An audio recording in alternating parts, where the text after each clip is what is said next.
It was a quiet Sunday afternoon when I decided to tell my children the truth. The sun streamed through the windows, casting long shadows on the floor, and the scent of freshly brewed coffee filled the air. I had spent years running from this moment, but the guilt had grown too heavy to bear. My children, Sarah and Ethan, deserved to know. They were old enough now, both in their late 20s, with lives of their own. Maybe they could understand. I settled into the armchair across from them, my hands gripping the edges of the seat. "There's something I need to share with you," I began, my voice trembling. "It's about a mistake I made a long time ago, something I've carried with me for years." Sarah and Ethan exchanged glances. "Okay, Mom," Sarah said softly. "We're listening." I took a deep breath, gathering the courage to speak. "This happened when you were young, Ethan. You were about 7, and Sarah, you were 5. Your dad and I were going through a rough patch. We loved each other, but we were struggling.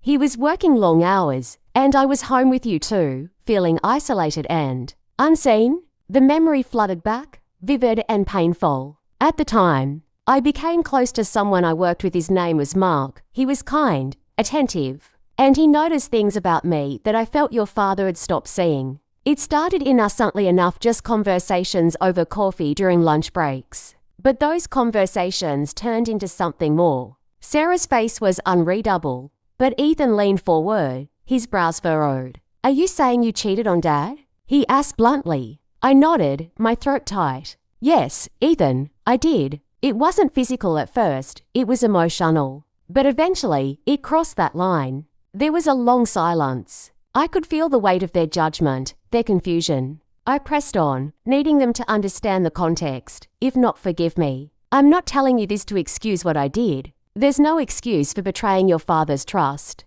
But I want you to know why it happened. I was lonely, overwhelmed, and I made a terrible choice. At the time, it felt like Mark understood me in a way no one else did. But it didn't take long for me to realize how wrong I was." Ethan shook his head, his jaw tight. "So, what happened? Did Dad find out?" "Yes," I said, my voice barely above a whisper. "He found out. One night, he came home early and saw a message on my phone. It wasn't explicit, but it was enough. He confronted me, and I confessed. It was the hardest conversation of my life." I paused, the memory of that night playing out in my mind. The look on my husband's face, hurt, betrayal, anger, was something I would never forget. Your dad was devastated, but he didn't yell or scream. He just asked me why. I told him everything, and then I begged him to give me a chance to make things right. "And he did?" Sarah asked, her voice tinged with disbelief. I nodded. "Yes, he did. It wasn't easy. We went to therapy, both individually and together. It took years to rebuild the trust I had broken. There were times when I thought we wouldn't make it, but we did. Your dad forgave me, though I don't think he ever forgot." Ethan leaned back in his chair, his arms crossed. "Why are you telling us this now?"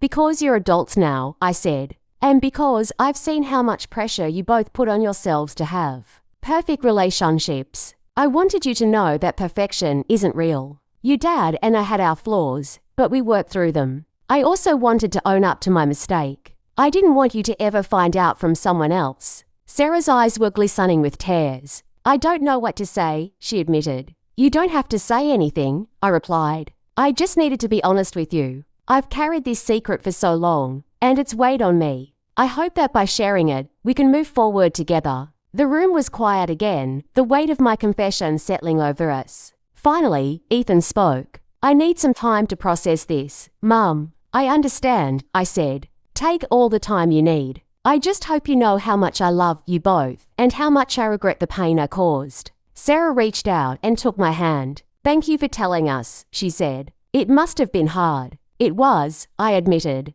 "But I hope it brings us closer, not farther apart." As the afternoon light faded, I felt a small sense of relief. The truth was out, and while I didn't expect immediate forgiveness, I knew I had taken the first step toward healing.